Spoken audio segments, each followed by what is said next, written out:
Hello, everyone. Thank you for joining today. I hope you're having a lovely day. We'll be talking today about the opportunities available for you for studying medicine abroad. So we have a great set of speakers, some really enriching experiences coming your way today, from our expert advisors to our certified doctors who will be speaking to you about their experience abroad, as well as also a huge number of students from all over the world who are currently pursuing their dream of studying medicine and dentistry abroad and in Europe. You'll learn plenty from our team. They are a great diverse set of students, all from different backgrounds that I'm sure you're going to see how a lot of people, even people that are very similar to your background, are brave enough to pursue what they love and what they've always dreamed of with regards to becoming doctors or dentists. So welcome, everyone.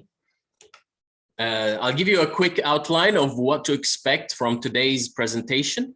So we'll tell you about who we are and what we do and how we can help you, what the benefits of studying medicine abroad are, or dentistry abroad are as well, and why students are flocking to Europe in the past several years to pursue what they love instead of doing it in their home country. We'll talk to you about the current medical education system in the UK, as well as also your countries. Like the majority of students who join us are from all over the world, not just the UK. So we'll tell you a little bit more about what to expect from your country and what the medical education system in Europe is like compared to that, and why you can benefit immensely from it compared to studying at home. We'll talk about doing clinical rotations, whether doing them in the UK or USA.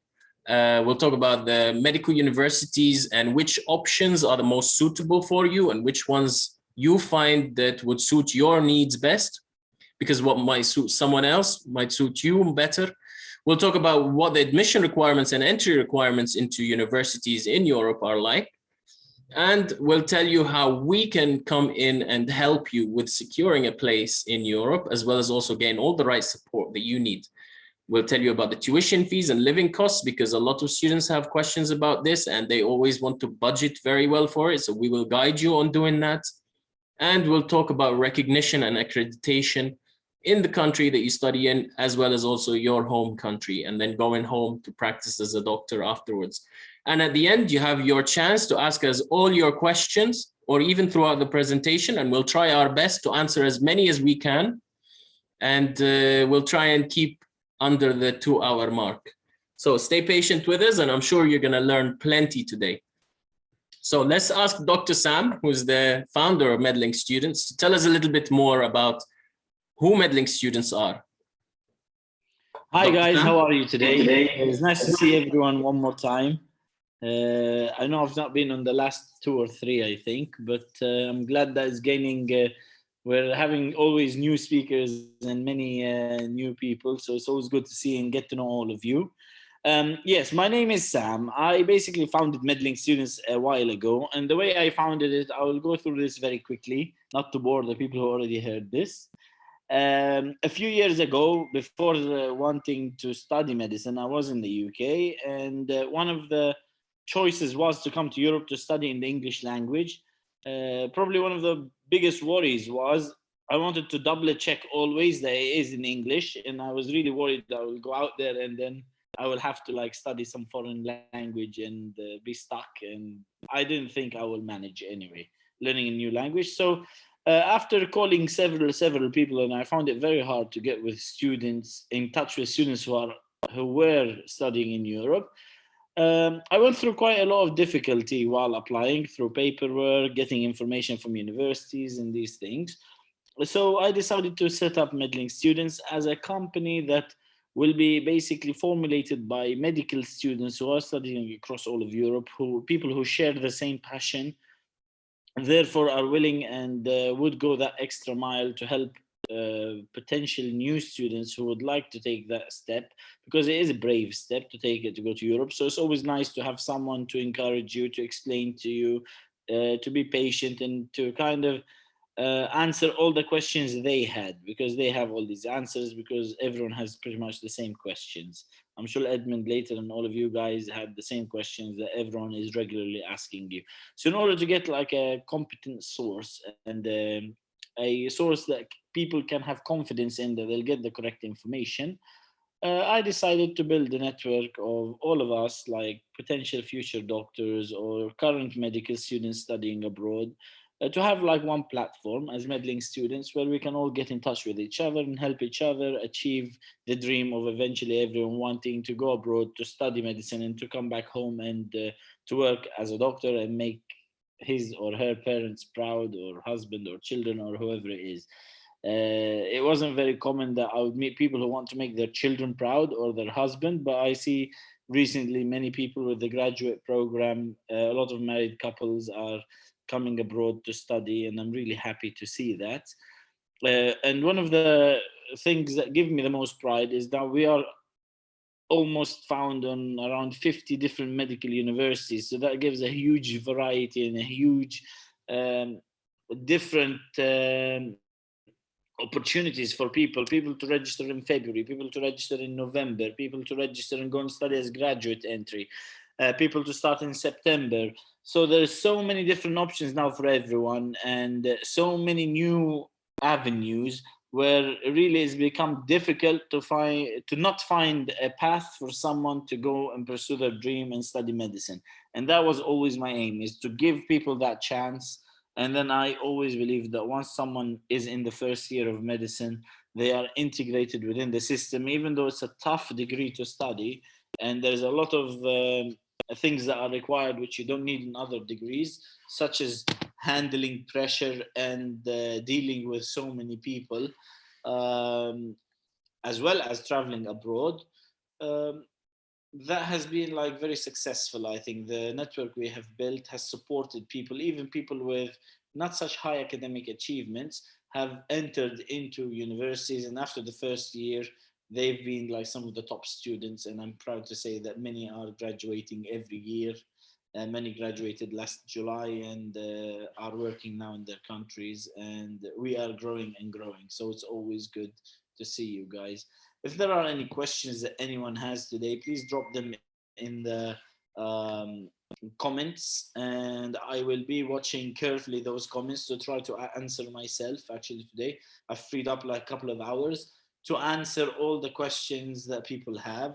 I will concentrate on kind of questions that are asked of mainly, because other questions I think most of the students can answer, or the advisors can answer much better than me, because the methodologies and all these things are changing. But we are here not to only help academically and to get into the university, but to help people feel more comfortable while leaving their homes and their countries, because it is tough. It is not easy, but we make it as hospitable as possible, as much as we can. So you can jump to the next slide, Osman, and continue from there. And I will jump onto the comments and see what I can do.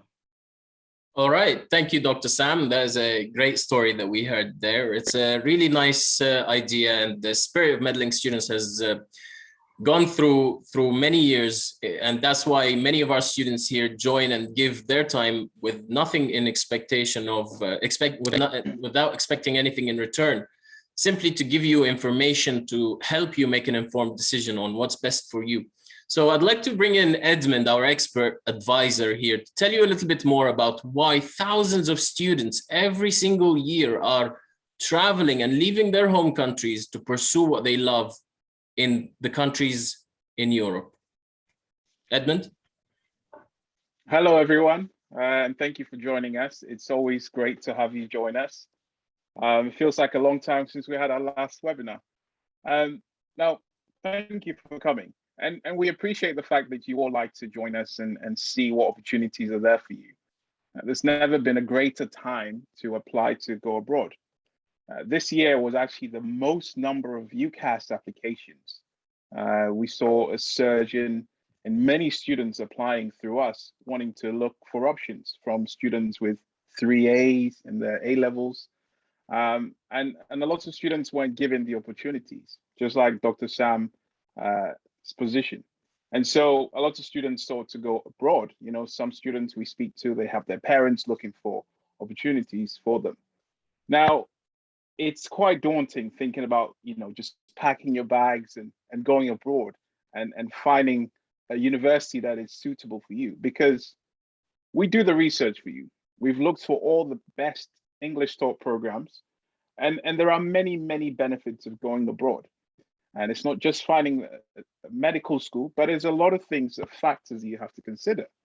So when we have a student come to us, we have to explain and I'll help them understand the possibilities and the advantages of going abroad, because already you're scared and you're not sure which one to go for. And so a lot of the medical schools that we help with, these are globally recognized courses. So all the universities that we add onto our websites, for example, that you go onto, these are the best schools that are recognized by the World Directory of Medical Schools. And the students that come to us, majority are from the UK, so recognized by the Medical Council. And these are English taught programs. Yes, the universities will teach you the language, but you get to learn a new language, which is a great skill to develop. A lot of the students that have just started learning some of the words. They will learn the medical terminologies. And this is a great way of understanding different types of patients that will come into the hospital. And one of the great things about going abroad is it allows you to become very independent. A lot of students, that we have, they've lived at home, parents do everything. And so going abroad, you get to have that independence. You get to surround yourself with a network of students who are wanting to pursue medicine just like you. Some students might want to become surgeons, just like you might think about. Some students want to become GPs. And so you get to have that community of students. And we have hundreds and hundreds of British students abroad. One of the things that you also learn is how to adapt in different situations. For example, you might go to a hospital where a patient might be a bit difficult, but they have to be treated.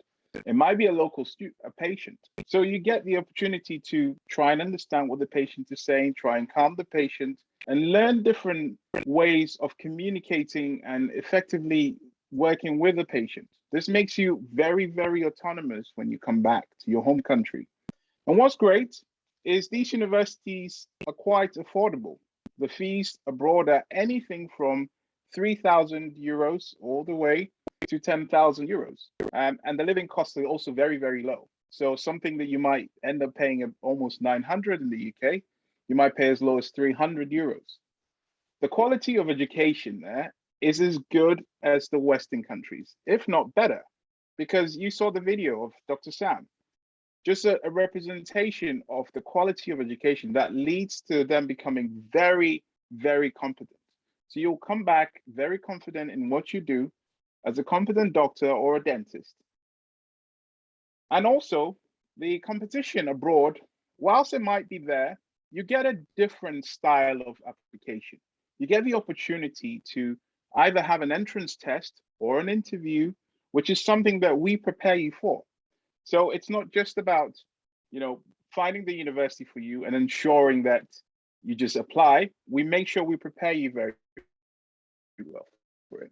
And a lot of these universities have amazing facilities. And these facilities have the same, medical resources for dental students. You get to go to the practices and learn. And it gives you all the resources that you need to get through. And you also get to meet other students from other countries. For example, some of the universities, we have Australian students there. We have American students. We have students from Canada. We have students from Africa. So it's very, very multicultural. And a lot of our students who come to us are also looking for an opportunity to be around ethnic minorities. So we look at that and also help you find the best universities. There are many, many, many advantages of going abroad, which is something that you'll learn from all the other students. I'm going to bring in one of the students who's currently studying, who's currently in her 4th year doing clinical placements, who's going to share with you her story and her journey and how things have been for her. Amy? Hi everyone, my name is Amy. Thanks for joining the seminar today, and thanks Medlink for inviting me again. So like Edmund said, I'm now a 4th year student doing my clinical rotations. So my background is I'm a medical biochemistry graduate, and then I took a gap year out, and so far it has been absolutely amazing. I feel like a completely different person since last year when I first started out here. And yeah, it's been an absolutely amazing experience with loads of different opportunities. So I love really as well, like the budget is perfect for me because I can basically live on my own. I have my own apartment compared to the UK when I was living in a tiny apartment for like much more money. I'm also making friends all over the world, and like Edmund was discussing, gaining so many more different experiences from being abroad than just all the general normal experiences you would gain just being working in English hospitals, etc. So yeah, it's been a great experience, and I've been supported by Medlink from the start, not only just the application and admissions, but from when you start here, being picked up from the airport. It's always reassuring to have their office here. If you need stuff translated, it's always reassuring. So although it was really scary at first when I first moved abroad, it's always reassuring to have them there to fall back on. Anyway, I have been vlogging my whole experience on YouTube. So I have a YouTube vlog, and I also post regularly on Instagram, like everything I'm doing. So I won't chat too much because there's other students here to talk to you as well. So if you have any more questions, ask me in the Q&A, and also I'll put a link in the description in the chat box of my YouTube channel. And also feel free to message me on Instagram as well for any questions. Thank you. Thank you, Amy. This is a great story there about how moving from a different country to a new country and then adapting and videoing your whole journey and keeping it as a journal for the whole world to see, which is something that's very nice of Amy and very kind of her and very brave as well. Not a lot of students are brave enough to go on camera and do it. So great job for everyone joining today that will speak to you about studying abroad, and also for vlogging your whole journey. Amy's all over social media. You can follow her on TikTok, on on everything, on YouTube. Yeah, post some links in the chat, Amy, for everyone to see. And you can have a look and see from a personal perspective what it's like to be a student abroad. All right, so let's talk about medical education in Europe. Medical education generally is structured of 6 years of medicine or 5 or 6 years of dentistry, depending on the country and the university that you study in.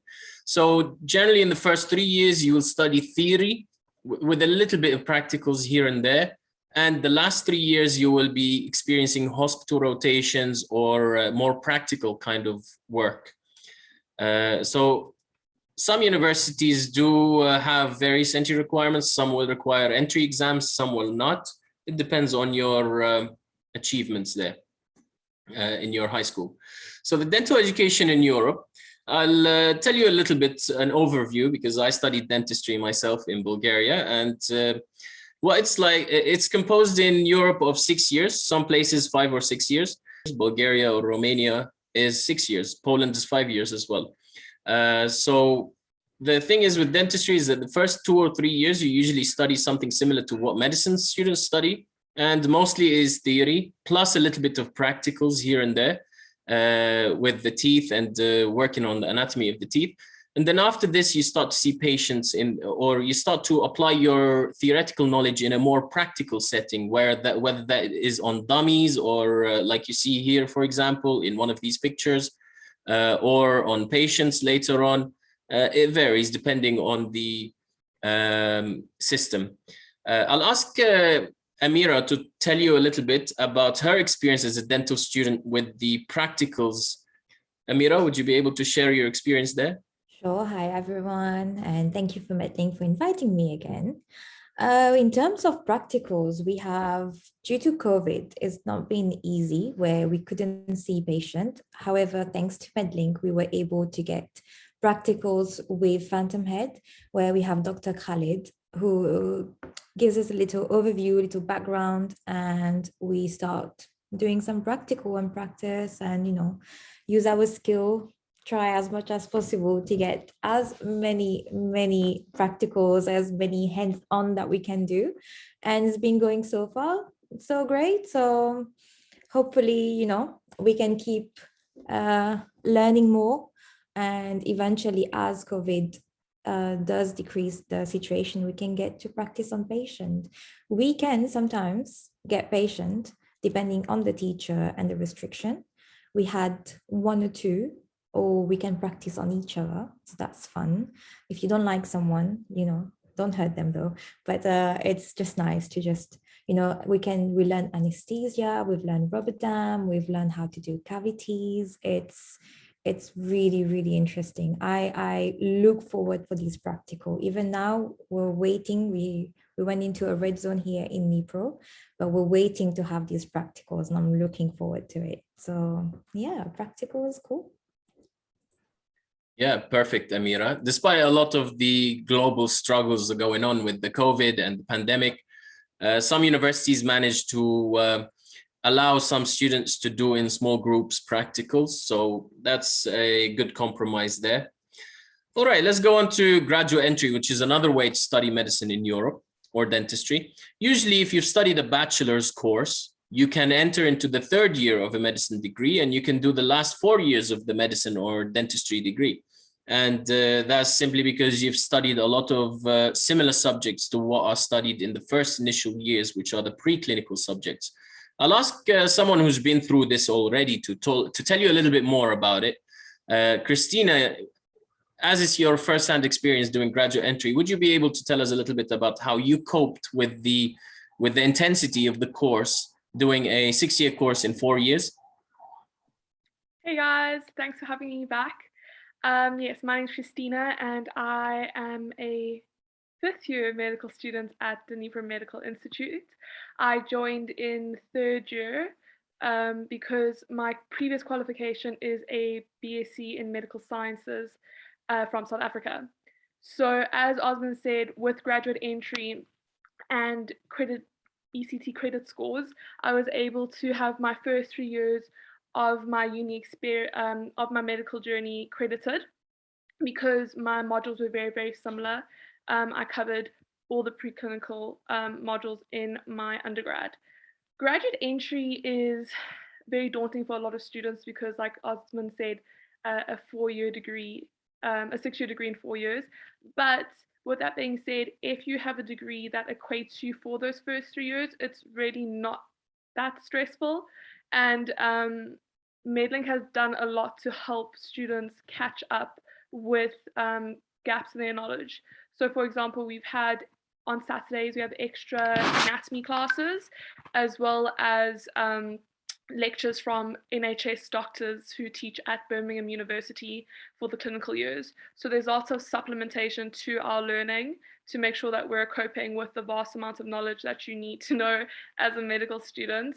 And we've also had other supplementary classes along the way. So being a graduate entry student, I think, is great because personally, I was able to start first year again in my home country, but I really didn't feel like redoing 3 years of subjects I already learned.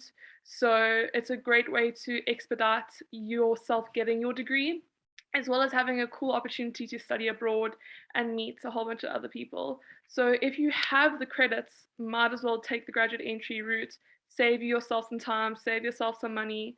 And like I said, Medlink and the uni are there to support you the whole way. And there's a lot of online resources that can help you as well. Thank you, Christina. Fantastic. Christina has been one of the top students for in the graduate entry program, and she's succeeded a lot in it. So great there, hearing your experience. Another thing as well is something important to note is that entering the graduate entry program doesn't mean that you will not have enough hours. You will have all the clinical hours necessary to be the important clinical hours necessary to be able to become a competent doctor once you graduate. So when you graduate, you're going to have all the skills necessary from the last 3 years of the clinicals, and then the first year, which is the 3rd year that you will do of the preclinicals, preparing you for those clinicals. And by the end, you will 100% have over 5,500 clock hours on your final diploma when you graduate. Just something that a lot of students worry about unnecessarily. Don't worry, that's why we're here. We're here to check these things for you. That's why we are the most popular. That's why we're the most well-known by students. And that's why thousands of students trust us every year, because we look at these small details to make sure that you're going to have a fantastic experience, an experience of a lifetime. So when you graduate, you're prepared to come home and become a licensed doctor. All right, let's move on quickly to the next slide. So transfers are generally another way of also moving between universities.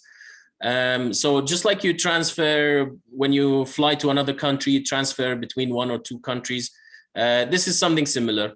If you're not happy, or if you like or prefer another university, you can easily just change universities and just pass the credits from one university to the other. It's something that we support students with. So we'll talk a little bit about clinical rotations, because this has been a very popular topic for students, especially during COVID, as a way of compromising and getting the clinical experience that some students just feel hungry and are itching to get. So I'll ask Emma to tell you a little bit more, because she's been helping many students this year specifically and last year with getting clinical rotations in their home countries. Would you be able to tell us a little bit briefly about this, and then we'll cover the rest towards the end of the presentation, Emma? Okay, sure, no problem. Hello, everybody. So it's in England and in America and all over the world, there's always opportunities for students to be able to do clinical, both core and electives, to get experience in core rotations, especially internal medicine, pediatrics, obstetrics, and surgery. So it gives students that have gone abroad opportunities to come back to their home country, or even to experience a new country, Australia or wherever, to gain some experience in these areas. It also highlights how different systems work. You get to meet other people that you might work with in the future. You make your connections. The type of patient contacts you'll get every day. I did medicine myself. I'll tell you a bit about my background. I studied biomedical science. I got first class honors, and then I went on to do graduate medicine myself. So I'll tell you my experience when I went to do my rotations abroad. I did most, if not all, of my clinical rotations abroad, and I got experience with some of the leading doctors in the country. And in internal medicine, I saw patients that had respiratory disease, cardiology. I also did a lot of work, a lot of experience in emergency medicine, and you get to rotate with other students from, say, UK. I think there was loads of students from Australia. There was FY1 studying from Australia and other countries, and America. We had some people. So you get to work along You get to get experience alongside newly qualified doctors, trained doctors, and consultants, and you get clinical teaching in the STEM lab as well. So you get put in emergency situations, and you also get hands-on experience. For example, in surgery, I got to scrub in, and you got to see operations such on cancer patients, on patients that had broken legs. You get so much experience hands-on, and you may not get this abroad as much as you get in the UK, I'm not sure, but it's well worth the opportunity. It costs a little bit more. I'm not going to mince my words. It costs a bit more, so a lot of students choose to stay in the country where they study abroad, but I think it's worth it to get that experience. So sorry to ramble on, but I think it's worth it. Yeah. Brilliant. Thank you, Emma. That's fantastic. And thank you for sharing how you've helped so many students with gaining the clinical experience they need in their home countries, whether that be in the UK or other countries. Emma is really good, and she can help students in the future when you join us. And if you wish to, let's say you want to do a summer rotation, or even if you want to do a rotation and then get exempted from it at the university, we can help you with this. this is important not to confuse as well, but you can do your rotations in the university itself. A lot of students feel like, oh, a lot of students are doing it in the UK, so I have to do it in the UK. No, it's not the case. It's actually advisable for you, and the university does prefer that you do your rotation in their hospitals, because you will have direct access to the university itself. But some students do prefer to do it abroad, and that's fine. So both options are possible. With doing it at the university, it's part of the program, it's part of the tuition fees you pay, so you don't have to do anything extra. But also doing it in your home country as well, and mixing and matching a little bit, is a hugely enriching experience that a lot of students gain advantage from. So we'll start to tell you a little bit more specifically about what kind of universities are available abroad. And a lot of universities are popular, and we've put the most popular ones here, especially, for example, in Georgia, European University of Tbilisi. The good thing about this university is that it meets the criteria of acceptance set by the GMC. So in Georgia specifically, this university is a good destination and a good university to head to. It's got a good reputation as well. And we'll ask one of our students from there to speak a little bit about it. We've also got Poland, Romania is really popular, Bulgaria as well, and the other countries. You can find more about the universities on our website. So we'll tell you a little bit about our universities and the most popular ones at the moment, since especially for the next intake, which is the soonest intake for those that are just itching to get started as soon as possible. There are two possible opportunities for you to get started as soon as possible. Actually, there's more than two possibilities. Sorry about this. Cilicia, Riga as well in Latvia, Cilicia in Poland, and European University of Georgia. European University has two intakes coming up, which is December and March. Georgia is also in Eastern Europe. It's been a recently popular hotspot for a lot of students. So I will ask one of our students, Celeste, to talk a little bit about her experience. How have you found, Celeste, are you with us? Oh, sorry, I was on mute. Perfect. Yeah, welcome. All right. So Celeste, based on your experience in Eastern Europe and Georgia specifically, how have you found the people there? So the people here are really friendly. If you're ever lost or in any situation you need someone, I would be very, very, very happy if a Georgian person was beside me, because the amount of times I have got lost in this city within the first 3 weeks. So I've been here for about 3 weeks now, and I've gotten lost a lot of times. And all the taxi drivers, all the people are super friendly. They'll help you if you need it. Yeah, brilliant, Celeste. Celeste is coming from Edinburgh. What year are you in at the moment, Celeste, then? So I'm in second year just now. All right. Second year, first semester. And I understand you've been exploring Tbilisi recently and Georgia. How have you found the activities and the general place? So the landscape here is very beautiful. Reminds me a lot of India, just with the mountains. There's like loads of fields. If you like hiking, it's a very good place to come, because there's loads of like things you can do, outdoorsy things. There's like hot air balloons, paragliding. You can go swimming in Tbilisi Sea if you want. There's Tbilisi Sea. It's like a reservoir, and there's sand and things, so you can have a little picnic and things. It's very nice. And there's loads to do in the city as well. Yeah, brilliant. Thank you, Celeste. If you guys have any questions about Tbilisi, about European University in Tbilisi specifically, feel free to ask. Obviously, as well, the medicine course and the dentistry course are taught in English. The medicine is 6 years, unless you have previous credits, like we spoke about the graduate entry. Depending on how much recognition you get, you can get a shorter course where you skip the subjects that you studied already. And it's a great experience in general to learn in English and learn in such a new environment and a new culture as well. And also, Celeste, I understand you've been living in dorms as well. The dorms is a great experience compared to many other countries where you are taken on days out and you go as a group and you get to meet the other students. Is that right? Yeah, that's right. So in our dorms, we have a separate bus that the university provides. You pay 30 lari, which is roughly about like £8 something, roughly. and they take you on like days out. So last Sunday, went somewhere. I can't actually remember the name of it. No, I'm not going to attempt to butcher the name either. But I'll type it in the chat bit in case anyone wants to know. But I went on a little adventure, went hiking for a little bit, took loads of nice photos. The dorm actually provides like a bus service where it takes you to uni and picks you back up. I think it's for like $40 US. And they also take you shopping as well if you need like groceries and things 2 times a week.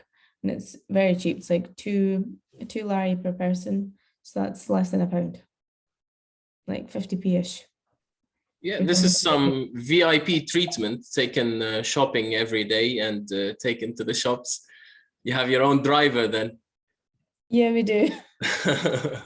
In the dorms, all the staff is really nice as well. Like we were just sitting chatting to them, so I was a bit late coming in. Okay, thank you for sharing your experience there.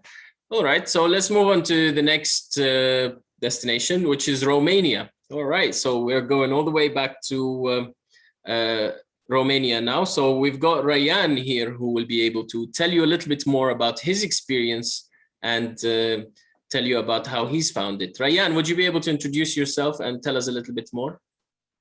Hello, everyone. I hope everyone can hear me. Yes. My name is Rayan Nihal.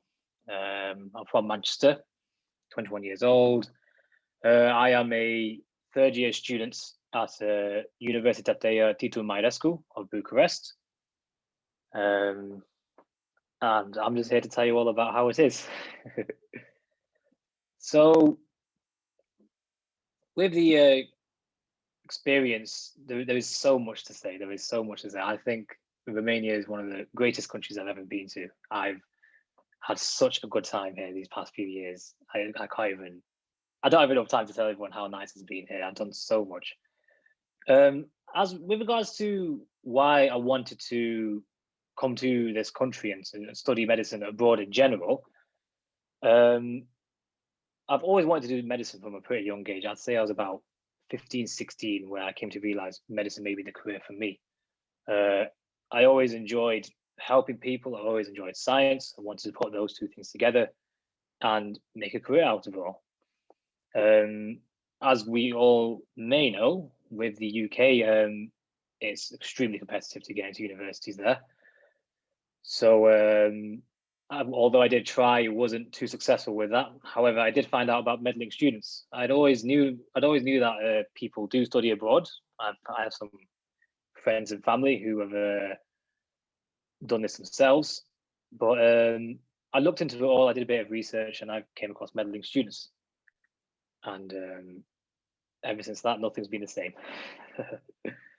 And how have you found it, Rayan, with regards to settling into the country and getting used to the system? And of course, at the start, usually, we're not going to sugarcoat it. At the start, everywhere, it's a bit of a shock, getting acclimatized to a new culture. But after this initial shock, how have you found it with settling in and getting used to the teachers, the university, the systems, and so on? Wow, I mean, it's definitely a culture shock. You are thrown very quickly into traveling by yourself and living by yourself. A lot of people do try and I did have some friends who stayed in dormitories, but personally myself, I went straight to having my own residencies. But coming to the country, the culture shock really wasn't that bad, actually. I actually settled in really, really quickly. The people, it turned out to be super, super nice. Everyone's actually very, very friendly. No one has any issues at all. People just want to get on with their day. No one wants to get in the way of anyone. So the general public as themselves, they're very nice. My neighbors are very nice. They helped me settle in, of all people. It was just crazy just how friendly everyone was. Studying here was a new experience, I'll say that. I wasn't too sure what I was getting into. I did decide rather late that I wanted to go to Europe to study medicine. However, Medlink Students really, really helped me. They narrow down which universities I needed to go to, what requirements I had to show, any exams I had to take, even down to the content I needed for the exams. They were super, super helpful, helped me with every single step. Shout out to Edmund. Edmund really, really helped me out. He was super nice with everything. But with regards to the actual university, Due to My Rescue is a private university, so it has a lot more advantages than compared to the government universities that this country tends to have more of. They do work in collaboration with the government universities, but you do everything through Due to My Rescue. Because Due to My Rescue, they do follow the curriculum that all the other universities follow. Romania is really strict about it all, and the medical education here is very in-depth and very respected. A lot of people have told me right from the beginning that Romanian medical education is well known around the world, and this country is known to produce really good doctors. The course, whilst you have a lot of modules to cover, a lot of credits to gain, we do have slightly more breathing space than the public universities, I'd say. Relax isn't the right word, but it's more doable, I'd say. But as described before, it's a 6-year course. Every single university in Romania is a 6-year course. The first few years are generally practical. The last few years are, no, the first few years are generally theoretical. The last few years are generally practical. It varies from university to university, but for me, in instance, I've entered 3rd year and already I'm doing mainly practical stuff right now, but there's always going to be some theory that has to be done. With regards to the university itself, there's 2 faculties. The main faculty and the medical faculty. You spend time between both of them, and there's lots of hospitals that the university has access to. They even supply the students with their own private healthcare through the university hospitals, and the teachers are top. I've not met better teachers in my life. I think some of the anatomy teachers that we've had here, the depth of knowledge that they have is very, very, very impressive. So yeah, that's as to why, as to what it's like to be a medical student here. I enjoy it, as the content I find myself is just as difficult as the other universities. You're guaranteed to be studying to the same level as other universities due to the European credit transfer system, and we all have to have the same amount of theoretical hours no matter what when we finish university. However, we do get a bit more breathing space, and we don't have to do 8 AM till 8 PM as opposed to other universities I've heard of in this country. Okay, thank you, Rayan. So would you say, final question, would you say you are happy with your choice of studying in Romania? I think I have absolutely no regrets about studying in Romania. I think it is one of the best decisions I've made in my life. The people I've met, the experiences I've had have been absolutely crazy. I don't think I'd be speaking to the people I've met in my life or doing the things that I do right now if I hadn't gone to Romania. This place has truly shaped my life, and nothing has ever been the same since. And I can't thank Medlink Students for helping me to get started on the right foot. All right, fantastic. Thank you, Rayan. Let's move swiftly to the next university then, which is, let's fly over to Bulgaria. So we have here 2 students, Dania and Suleiman, who will tell us a little bit more about their experience of what it's like studying in Europe and specifically in Bulgaria. So Dania, are you with us? You're muted. Can you hear me? Yes, perfect. Welcome. Okay, perfect. So my name is Dania. I'm from Germany originally and studying in Bulgaria, Varna. I really enjoy it here. I'm in 5th year actually, so I'm almost done. I'm in clinics now, and we learn so much every day actually, and we have so much practical experience. And I even talk to people studying in Germany, and they don't even learn that much like us, like practically. Yeah, so I really recommend studying here. Yeah, perfect, Dania. How have you found the difference between the culture in Germany compared to here in Bulgaria? Have you struggled at all with the transition? To be honest, in the beginning, it was like a culture shock a bit for me, but you get used to it after the time because people are actually really nice. Like you come with maybe different thoughts, like to Bulgaria and think it could be a bit hard, but actually the people are nice. And they all speak English as well, so you don't have to struggle with Bulgarian or anything. So yeah. Oh, great. Okay, thank you. And one final question. A lot of girls like you as well who come from different backgrounds, they worry that if they come to Eastern Europe, they will experience any sort of prejudice or racism. Would you be able to comment about that? To be honest, in my 5 years, I never experienced any racism or like hatred towards maybe my headscarf or anything. So actually people are friendly, like, yeah. Would you say it's safe to go out at night for a girl?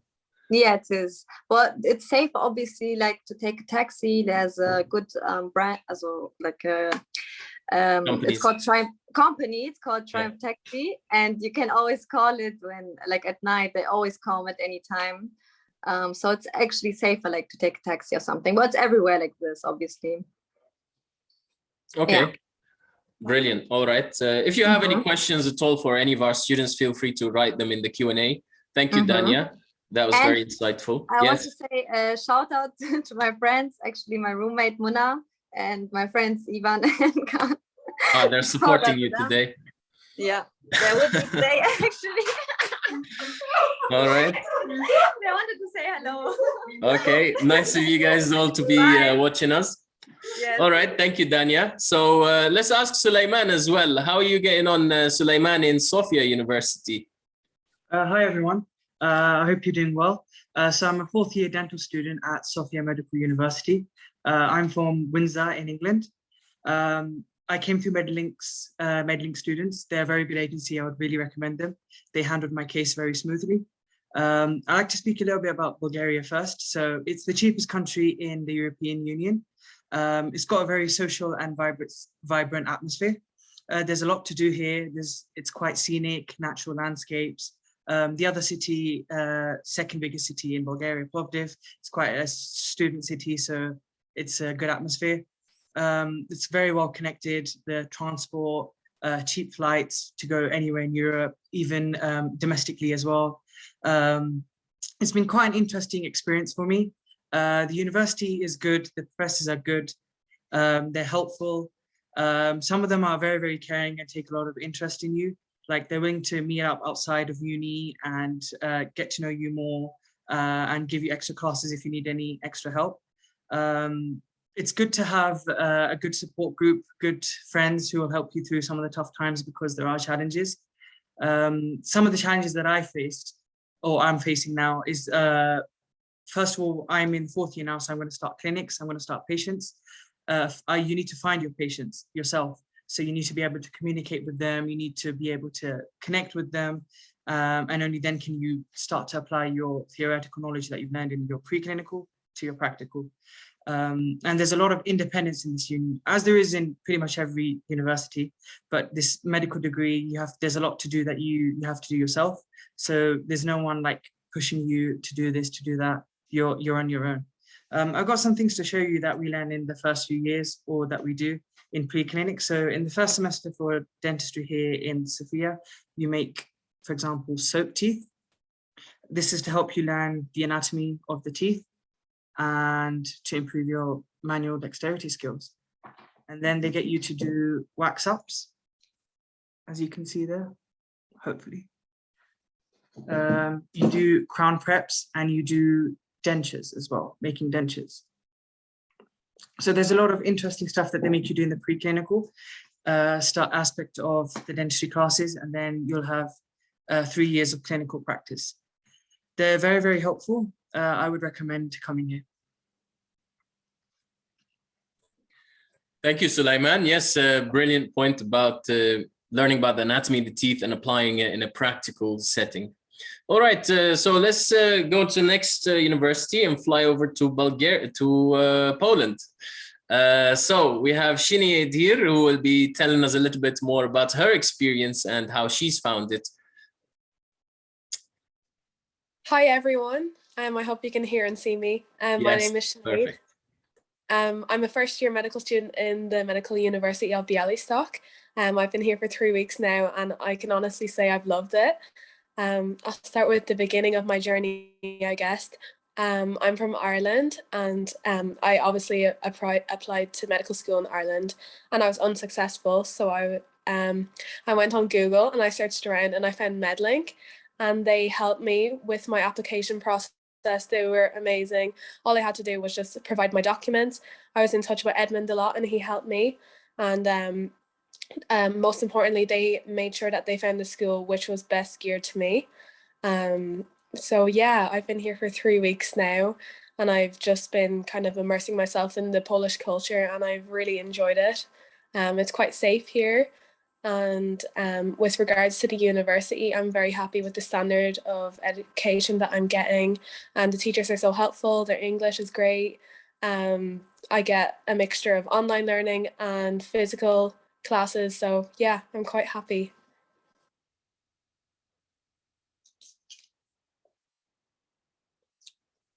Brilliant, Sinead, thank you. And how are you finding the teachers and the colleagues and the students in your year? Everyone has been so pleasant and so helpful. I have no complaints at all. The teachers are always willing to help you. Especially for me, I was lucky, like English is my first language, but I know that other people, English is not their first language, and they have had a positive experience with the school. So yeah, I'm all happy for that school. Yeah, I really like. Even today, I just collected my pack from the university. I'm not sure if you can see, but yeah, it's been a really positive experience. Brilliant, thank you there. That's really nice to hear. And if you guys have any questions at all, then feel free to write them in the Q&A. Our students will answer them for you. All right, so let's talk a little bit about the admission requirements. It's quite straightforward, really. You just need a high school diploma, and we will do everything in our power to try and find you a place so you can study abroad. We'll find you a university that suits you, a university that appreciates you for what you've achieved so far, whether that be just a high school diploma or a university transcript as well. So depending on what you can bring, then we can try and find you something suitable for you. We're proud to say that we've never ever turned down a student who's come to us with the intention and the ambition and the passion for medicine, because we always find a way to help any student that comes to us. Whether even if you don't have a high school diploma, we'll guide you on how to go through an accelerated high school system where you can get a high school diploma, and then that will facilitate your ability to come and study abroad. And we can help you by putting a good, strong file for you. I'll ask my colleague Tom, who is one of the senior student advisors who speaks to hundreds of students every week, to talk to you a little bit about how we as Medlink students can help you. Yeah, thank you, Osman.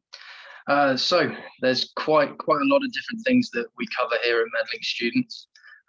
It's all focused around supporting you, making sure that you can be as successful as possible through the admission stage, through your studies, your learning, when you first go over there to settle in, and then also when you graduate and you want to return back home or to any other country in the world. The key word is supporting you and making sure that those opportunities that you want to have open to you are open and are available and there. So as you can see from here, it all starts with the consultation.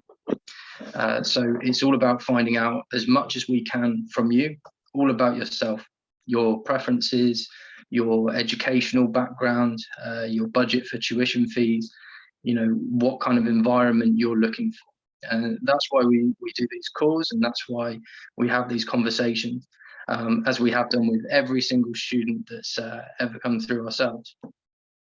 So from there, once we've decided, you've decided on a university, it's all about helping you to settle in when you get there. So this is obviously once we've gone through and helped you to get accepted into the university. So we've got teams all across Europe that will help and support you throughout. So when you first get there, our teams will pick you up from the airport and they will help you to sort things like accommodation, bank accounts, phone numbers. They'll help you to settle in, find everything you need to around the city and get accustomed to everything, because going to a new country is difficult. Going to a new country and studying medicine is a big challenge. And I commend every single one of the students that we've worked with for doing it. But that's why it's so important for us.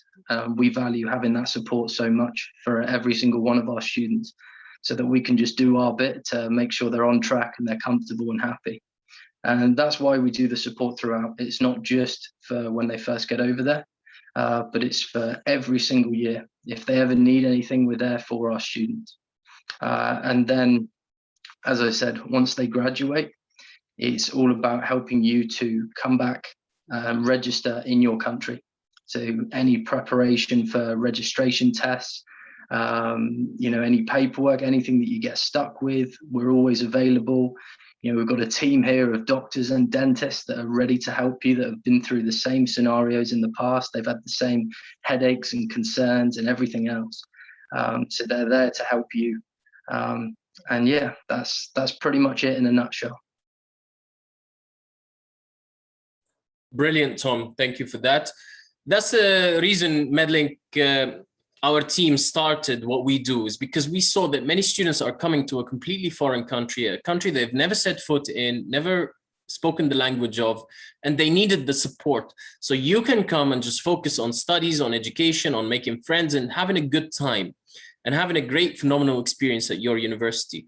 That's why we started what we do, and that's why we continue to work day and night to do whatever we can to help our students, always to facilitate whatever we can, and ensure that you have as much of a smooth experience as possible. Obviously, don't expect it to be 100% smooth, like you're going to the park or the swimming pool.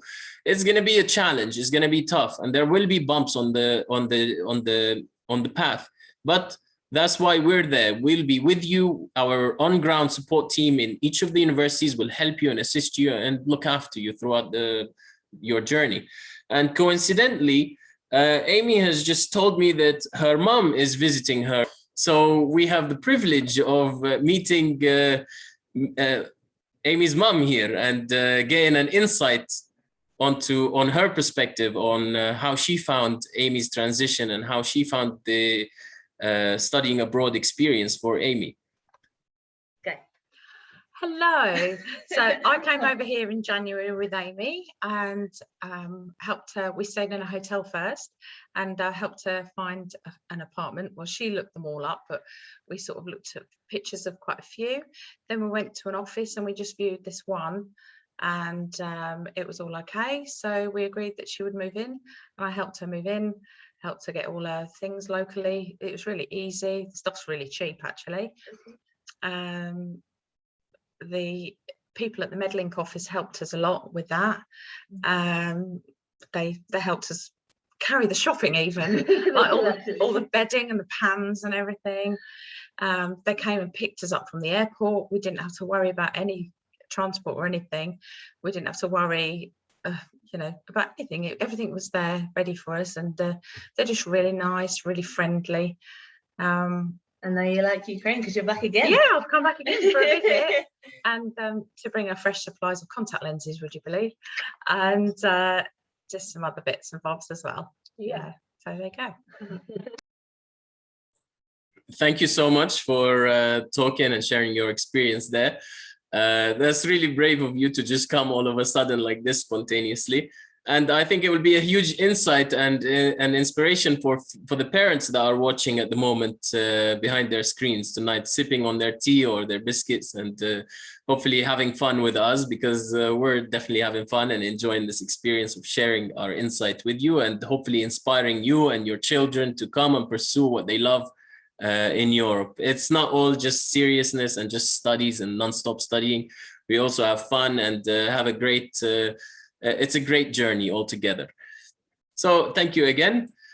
Let's talk a little bit about logistics.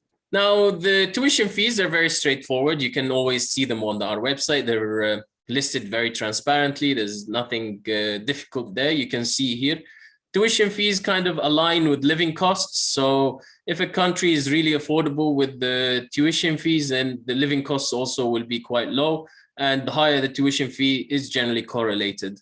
But generally, you will live very comfortably on a very small amount of money compared to what you would live on in your country. So it's not so expensive. It's very affordable, and it's a really good experience in that aspect, where you can live very comfortably and enjoy education and focus on studies without worrying too much about money. So I'll ask Edmund to speak a little bit about the most common and the most important question for all the students. Will I be able to come back home once I graduate? So we'll talk about the recognition and then coming back home. All right, Edmund. Hello, everyone. Welcome back. So this is a question that everybody asks, and it's a great question to ask as well. The short answer is yes. All the degrees that we have, all the universities that we work with, the degrees are recognized worldwide. So it isn't just about coming back to your home country, but if you did want to go to another country, you'd be able to. We have students that go to other countries, so we can connect you also with those students. So you get to learn about their experience and how they managed to register back in those countries, whether you want to pursue dentistry. And we work with the universities, and we're careful with the universities that we choose to work with. Because again, the most important thing for us is you've done all the hard work. We want you to come back to your home country and work. You know, the universities are recognized for medicine by the WHO. So they are listed on there, and we look at this constantly. We have a team that will constantly do all the research for you. So all the universities that you'll see there, these are there. And even the ones that aren't recognized by some medical councils, we will tell you about them as well, because we want you to make sure you have all the information to make the right decision for you. So we have to look at the requirements of the university. We have to look and see whether they meet the criteria, so you can come back home, study there, knowing that confidently you would be able to come back, so that you don't feel that the degree might be worthless. We want you to become doctors, and you'll come back home, and in the UK, we can help you with the medical council registration. And that's because of the experience that we've had over the years with the doctors coming back and registering. And so, yes, the answer is yes, we can help you, and all the degrees are recognized worldwide. Over to you, Osman. Thank you, Edmund. Yes, very important point. We want you to be able to succeed, because your success is our success, and the spirit and the purpose of Medlink Students is to be able to help you become a doctor, not just by name, but also by profession. We want you to change the world. We want you to make a difference and to come back home and influence your community, begin working in the hospital, and begin all that exciting hands-on experience. That's why we'll be with you throughout the journey, and also when you graduate, to help you and guide you to be able to get the license, to practice as a doctor and do what you love, what you're passionate about, what you've been dreaming of for many years. So what's important is that you take that first step and begin thinking about how you're going to begin that journey, because we have a very limited number of seats as well for the universities that are open for the next intake, which is for December and also for February. For December, you have the Georgian European University of Tbilisi, and so it's now more important than ever that you take that first step, just like all our students on here who have taken that first step, that leap of faith, because I know it's scary to be to head towards something that's unknown, and you will have challenges. I promise you that. I cannot hide it from you. You will have difficulties and challenges and scenarios and situations where you're like, oh my God, what is this? What am I doing here? But the best thing is that in the big picture, after 5 or 3 or 4 or 6 years, however many years the course is, you will think, wow, what a journey. It's been a fascinating, very rewarding experience where you become a doctor, you go through a lot of challenges that help you develop and grow, and you become a phenomenal doctor that is able to come back home with full confidence to take on any challenge. All right, so let's finish up. Thank you for staying with us this long. I'm amazed at the number of people that stayed this time. I think you guys are enjoying it, which is awesome. I want you to feel free to ask your questions now, and our team will pick a couple of questions and try to answer them. I know we've been working hard in the Q&A, answering via text, but if we can answer some verbally, that would be great. So everyone, our advisors, our students, feel free to pick a couple of questions and let's answer them and help students, give them an insight into studying abroad.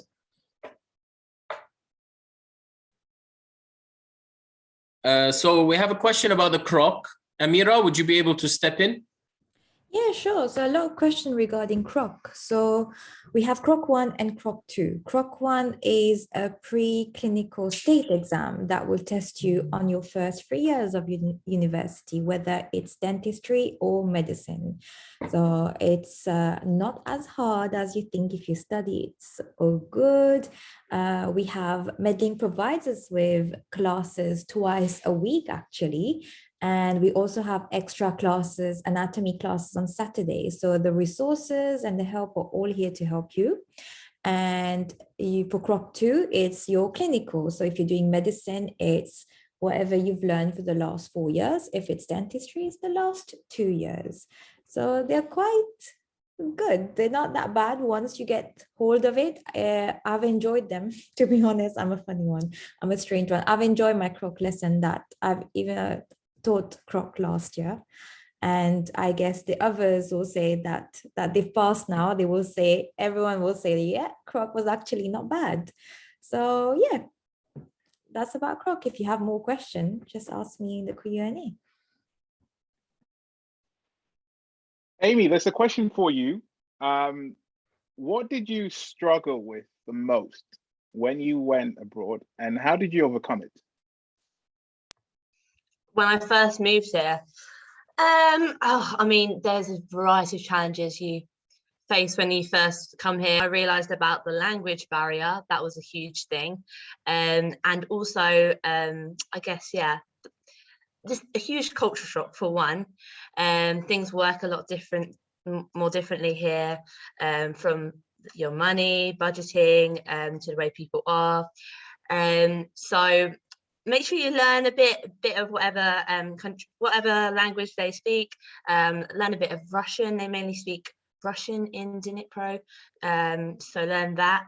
And I think it's just about accepting that you're going to make mistakes, that things are going to go a bit wrong, and you just got to put a positive spin on that, and just think of everything as an experience. Everything's an experience, and you can overcome it.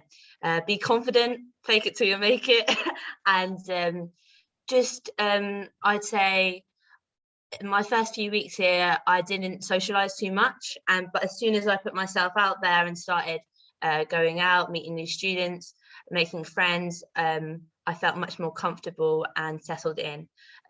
Whereas in like the first few weeks, I was a bit cocooned, scared about going out in a new country and everything. Yeah, that's about it, I think. Fantastic. Also, there's a question for Celeste, if you're around.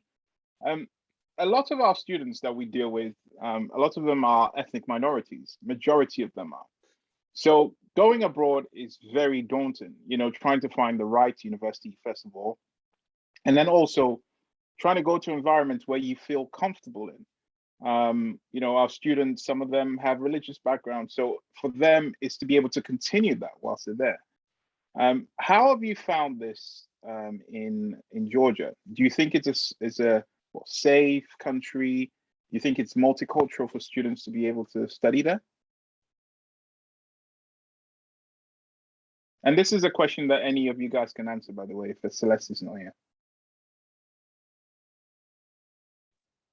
I think she's having some technical issues, she said. So let's move over to Ashok, I think would be an ideal person to answer this question. In one of the Q&A, can you hear me, guys?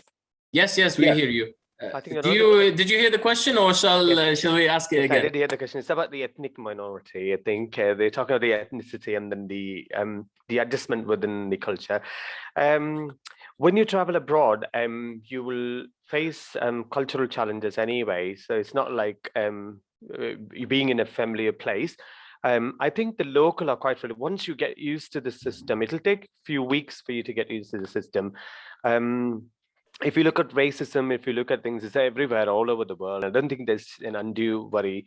Making friends is much easier. So it's like how we offer, how we put ourselves out there. Like if you see Amy was struggling for the first couple of weeks, and then after then, like now she's a celebrity because everybody knows her. She goes around, finds things. We can do sports. We can be part of the clubs. If you look, I mean, we always celebrate the difference. So if you're open-minded, you can mingle with anyone, to be honest. I don't think that should put you off, actually. So I didn't find any racism because I'm an ethnic minority, but I didn't find any racism here, not even once. But we do, from time to time, probably people do feel, sometimes like they say, oh, we are black people. They're not like, they're Arabians, they're black people here, they're Asians, they're Americans, they're people from Europe, people from all over the world. I think we should consider that as an opportunity to meet anyone. So rather than a challenge, I didn't find any racism. I didn't come across any difference in ethnic minority. People are very helpful. They're very friendly. When you go and ask, sometimes I use the translator, Google Translate to translate, but I've learned few words. Obviously, I'm not here to learn Russian, but still, if you learn the language a little bit, I think it's a bonus. I think if you know one language, you're one human being. And if you learn 4 languages, you're 4 human beings, equal to 4 human beings. So it is up to you, basically, if you want to learn the language. But it's quite easy, though. It's not that difficult, to be honest. Thank you, Ashok. One thing I would like to add here, especially as I've experienced the student life in Europe, is that the locals do appreciate that a lot of international students are coming to their country to spend their money, to add more culture, to enrich the city. So the locals are really happy that international students are coming to their city. They're actually encouraging it, and they like to help the international students. So more international students come. So it's very, very rare that you would hear about anyone having such problems or issues with locals. In fact, the locals are more friendly with the international students than they are with each other, which is something that's funny, I found, simply because they really like attracting international people, and it's something that's a benefit for them. You're increasing you're benefiting their economy. You're coming, you're spending your money on their apartments, on their clothes, on their shopping, whatever. And you're bringing a lot of culture and bringing attention to their country, and they feel privileged. Sometimes they ask you, like, they're so down to earth and modest. They're like, why would you come to Bulgaria, or why would you come to Romania? I can't comprehend it. That's how modest they are, that they don't think that they are something that's better than you, or they are that you are lower than them. They always think that you are on the same level, or even they would treat you like royalty. That's how nice and friendly it is. And always you will hear about students who are, the majority of students, saying how friendly it is. If you're surrounding yourself by normal people and mingling and being polite and being respectful, you will expect it 10 times in return from the locals. All right, thank you for that, Ashok. Any other questions that you guys see that you'd like to answer? There's another one about accommodation, and I think Amy is a perfect person for this, because she found a very good apartment. Amy, can you share experience about this, please? Yeah, for sure. Accommodation to offer. Obviously, you have got the student hostels that are at the university, so that's like the cheapest option. But a lot of students opt to just rent apartments here just because of the how affordable they are and how nice they are as well. So obviously hostels, that's like your budget. And then student accommodation. So for my accommodation, I pay like a mid-range price. So I pay around £280 a month, and that's including bills. So I don't have to worry about my heating, especially in the winter here, water and everything. So it's really good. And so when you're choosing accommodation, you choose from having 2 rooms or 3 rooms. So 2 rooms means a living room and a bedroom. So that's like for 1 person. And then 3 rooms is when you have 2 people sharing. So when you come to Dnipro, we have multiple estate agents that you come to. They can help you arrange having a roommate, or when the first week you stay here, you can just stay in a hotel and then get to know people on your course and then decide if you want to share, or to be honest, I prefer living on my own. So you can decide on that. And then you can go see apartments. There's such a variety. You can live either near the city centre, you can live near the campus.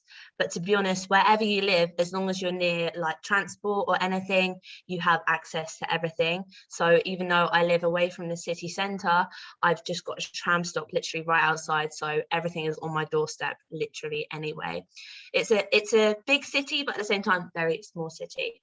And like I said, the price range is probably from around £250 a month up to maybe 500, depending on how crazy you want to go. But if anything, it's very much cheaper than living in the UK. But if you have any other questions about accommodation, give me a direct message on Instagram. And I also have, if you want to see my apartment, guys, there is a tour of my apartment on my YouTube channel as well, if you like. But it's not for sale, guys. I live here for the next 3 years. Thank you. So what about Romania? Rayan, what would you like to share about accommodation and the options for that? Hi again. So with Romania, it was interesting. It really depends on the information that you actually kind of get when you first come. I came through Medlink. I had friends who didn't use Medlink, and they were directed towards a student accommodation. Personally, with T2 My Rescue's accommodation, it's adequate. It's all that's needed. They will provide all the facilities you need, but basic is the best way to describe it. It is good value for money. If anything, it's very good value for money considering the location of it. It is around the corner from the main faculty. However, it isn't that close to the medical and dental faculties, which is both the same faculty anyway. So personally, myself, when I came from Medlink, I looked for apartments myself. I jumped onto many estate agents that I was directed to. I was given a few estate agent numbers, and pretty quickly we were able to get a place. In Romania, there's no holding back. There's no delays. You want the apartment, you turn up, you have the cash, and you can sign the contract that day, and the apartment is yours. Utilities are all covered by yourself. In my opinion, if you're going to be living by yourself, you're looking at what you're going to do is you're going to want to try and find a place which is pretty close to the medical faculty, less so the main faculty, because you will be spending more time in the medical faculty, even more so if you're a dental student, as you'll be spending even more time then as a medical student. As medical students will go to the faculty, but you're mainly going to be going to hospitals as the years go on and on. Whereas with the dentists, they will be going to the hospitals as well, but they still spend time in the faculty. For instance, like myself, I lived relatively close to university. I was about 2 metro stops away. It's as with a lot of these other European cities, European countries, I find that with finding accommodation, it's good to just have somewhere that's pretty close to the metro or underground or whatever good transport link there is that city has. Because like for us, the metro here is probably the quickest way to get around. Traffic is normally heaving. Ubers are very cheap, but Romania is infamous for its traffic situation. Like it will take you 45 minutes to go 10 kilometers, which it did just now actually. So the traffic is crazy. But you're looking at about 350 to 450 euros a month for a 1-bedroom apartment, slightly less if you want a studio. Bills are around about 20 to 40, depends on where you live. I've moved in with someone. And when you do share, you end up getting some of the best places. I've had so many compliments about my apartment. People find it absolutely crazy. And considering how nice it is and it's in a good area, we only pay 550 combined, which is even less than how much I'm spending. So with the right commitment and the right agents and proper research, it's pretty easy to get a very nice place here in Romania. Fantastic. Thank you. So this is a question that comes up quite a lot, and also in the Q&A I've seen. This is for Sinead and Rayan. You guys are first-year students as well, and also Celeste, you can chip in on this. A lot of the questions that we get, as you know, this year A-levels were the highest. A lot of students did really well. Some students will ask us if they should take a gap year and try again. In your opinion, do you think that is worth taking a gap year, or as the opportunities out there abroad, as you found yourself, do you think they should take it? With gap years, if I'm honest with you, I was actually in that position myself. I took a gap year to actually try and try and get a place at a UK university. I had offers the first time round, I had offers the second time round, but my grades did not change, which is the reason why I ended up using Medlink Students. So in my opinion, if you find yourself having adequate grades to go to Europe and you know that medicine is what you want to do, then I'd be more inclined to just jump straight ahead into it. However, it's not to say that you won't change your grades over the year. People do. There is proof. People have, you know, taken their year out, put their head down, got the work in, and got the grades that they needed to remain in, to enter enter the UK university that they want to go to. However, it's not the biggest deal. And on the other hand, there is people who may get the grades that they want or don't want to study abroad in Europe and just want to take a gap year because they just want a break. It's perfectly fine. People work, people travel. It's a really normal thing. If you want to take a gap year, like, it's entirely up to you.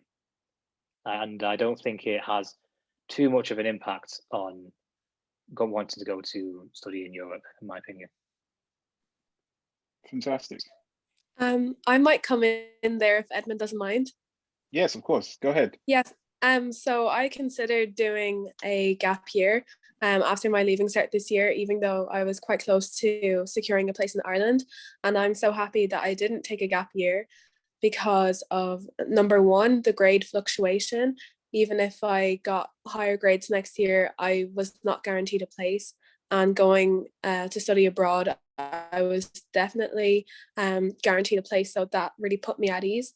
And also, another thing about taking a gap year and repeating your exams, it does cost money, and you have to factor that in if that's like a problem for you. So I was happy that I didn't take a gap year. I believe that if you take it to better yourself in some way, it would be beneficial, but it's not necessary at all. And I'm happy I didn't take one. Fantastic. And that's the point as well. It doesn't guarantee, even if you retake your exams, it doesn't guarantee that you'll get in, because it never gets easier. And, you know, whilst everybody wants to study in the UK and in their home country, it becomes very competitive. And this year we've had students that had 3 A's in A-levels, and they were told in the university they couldn't get into. It was full. So these students are now left with no universities in the UK to go to, and they're having to sort other options. You know, and some students might take a different degree. But this is where we come in and we sit down with you and talk to you and understand that going abroad, yes, it has many, many benefits, but choosing the perfect one for you. Because all of, you know, Sinead, Rayan, Amy, everyone had options, and they chose the one that suited them the most, because everybody has different needs. And so taking a gap year might always sound like a great idea, but it never guarantees that you'll be able to still continue studying medicine. And as Rayan said, if you wanted to go traveling, well, I'm sure these guys can tell you, you can travel across Europe whilst you're studying. You know, if you want to take a trip to Italy, you could do the same. Yeah, it's much easier to travel anywhere from here. I'm actually going to America in 2 weeks' time. Yeah. Oh, because I'm in Romania. No one in the UK can go to America right now. I can go because I'm in Romania, and that's just the way it is. So again, these experiences, they only come back because I'm here. Exactly, exactly. And Amy, for example, did a tour. She went to the capital, did a tour. And students can travel around, and even if you wanted to go traveling, you can do that whilst you're pursuing your dream. And also the university offers Erasmus opportunities, I believe. My university does. You can go to Turkey, go to Milan, do a whole year abroad. Oh, wow, fantastic. It's great.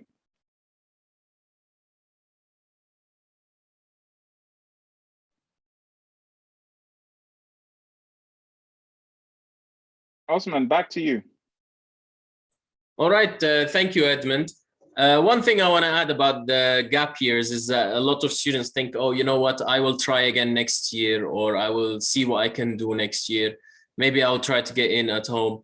And that's something I thought. And I did that in 3 years consecutively. And I wasted 3 years of my life applying in the UK, competing with people that are applying for the 5th and 6th time. It was insane. I was competing with people twice my age sometimes. And it was really tough and competitive. And what's important is that you have your grades, you know that you're intelligent and passionate enough to pursue medicine. Don't let it get in your way or in your head that, oh, going abroad is something different, or no one has done it, or I don't know anyone who's done it. It might be inferior, or might be not as good as doing it in the UK or in my home country, wherever you're from. It's actually better.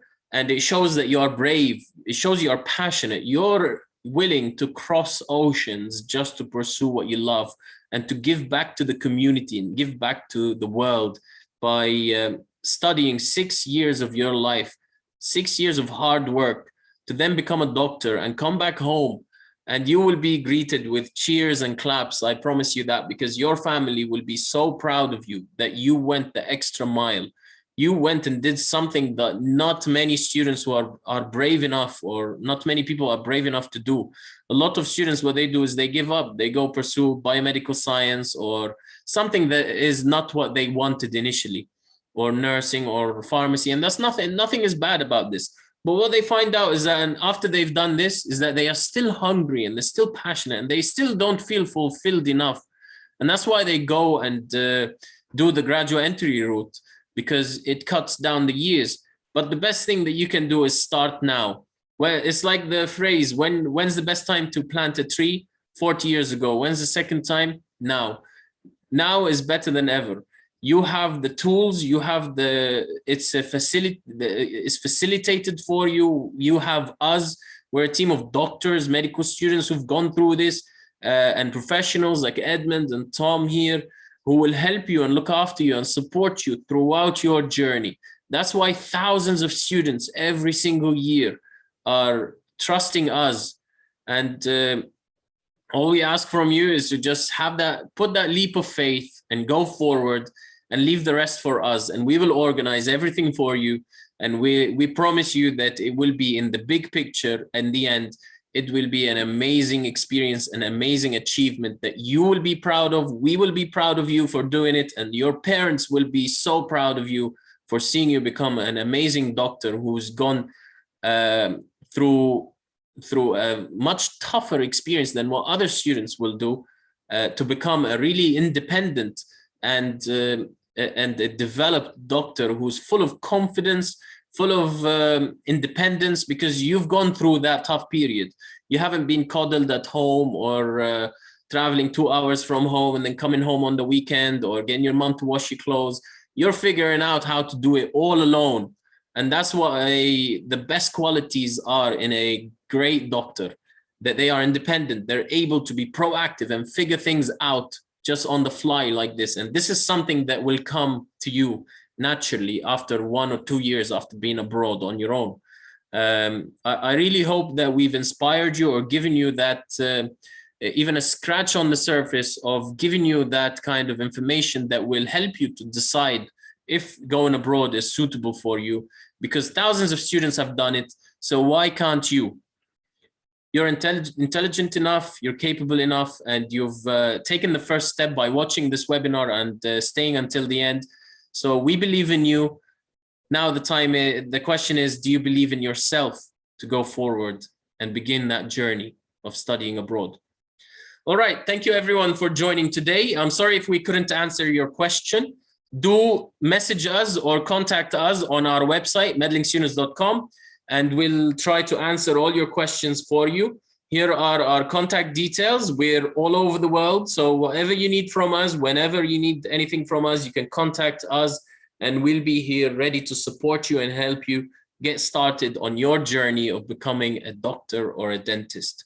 Call us. There's also the attendance certificate there, so scan it with your phone so you can get a certificate and answer some questions, give us some feedback on our webinar, because we do these very regularly, so we can continue to improve and make sure that our webinars are informing and giving good information to students like you who are going to join us in the future.